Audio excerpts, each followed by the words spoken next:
কিছু নেতা কর্মী আমার সঙ্গে ছিল, সেটা তৎকালীন আওয়ামী লীগের লোকদের সহ্য হয় নাই। তারা তাদের এই সন্ত্রাসী বাহিনী যুবলীগ ছাত্রলীগদের নিয়ে এই যে পুলিশের সঙ্গে করে, থানার ওসির সঙ্গে করে এসে আমার গাড়ি ভাঙচুর করেছিল, কাপুরুষত কাজ করেছিল। একজন মহিলা, তার সাথে 4-5 জন লোক বা 10-12 জন লোক অথবা 20 জনই হলো, তাদের একটা শান্তিপূর্ণ লিফলেট বিতরণে তাদেরকে সেখানে গাড়ি ভাঙচুরের মতো ঘটনা ঘটাতে হয়েছিল। আমি সেদিন মিডিয়াকে বলেছিলাম যে পুলিশ ভাইয়েরা, আপনারা সরকারি চাকরি করেন, আপনারা নিরপেক্ষ থাকেন। বাংলাদেশে একদিন আওয়ামী লীগ থাকবে না, আওয়ামী লীগের সন্ত্রাসী বাহিনীও থাকবে না, কিন্তু আপনারা থাকবেন, আমরা থাকবো। কথায় মিল হয়েছে কিনা? আজকে আওয়ামী লীগ পালিয়ে গেছে। 24 আগস্ট বাংলাদেশ থেকে আওয়ামী লীগ এবং 24 সাল তো সেটা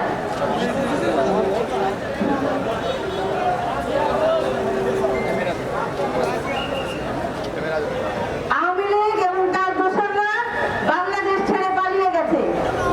এবং তাদের আজকে আমি বলতে চাই, আমরা কিন্তু বিশ্বনাথ পুষ্পনগরে কোন ধরনের ভুয়া মামলা কিন্তু দিই নাই।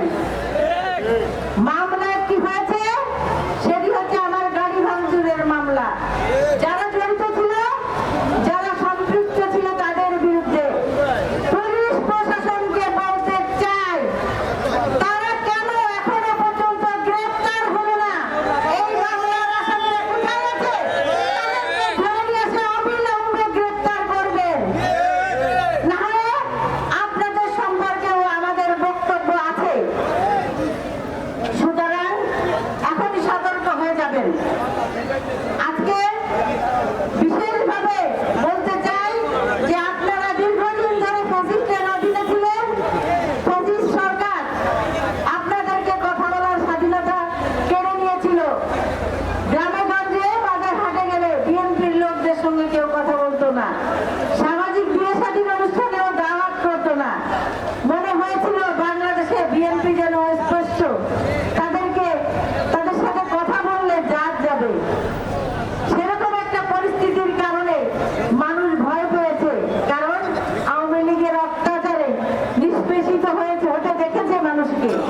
সেজন্য আজকে কথা বলতে পারতো না। আজকে যখন আওয়ামী লীগ দেশ থেকে চলে গেছে, আমাদের আপামর জনসাধারণ আজকে আমরা এখানে একসাথে মিলিত হয়েছি। আজকে আর বিএনপির সাথে আসতে কারোর কোনো বাধা নাই, কারোর কোনো ভয় নাই।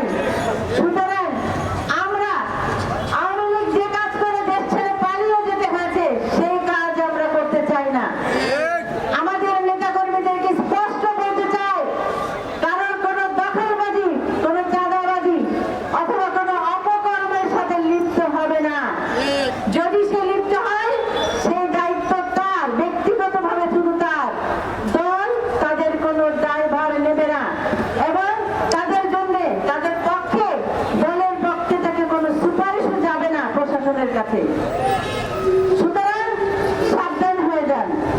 কিছু কিছু অভিযোগ আমার কাছে এসেছে, কারণ কবরস্থানের মাটি কাটা জোর করে অথবা কারণ রাস্তা বন্ধ করে ঘর নির্মাণ।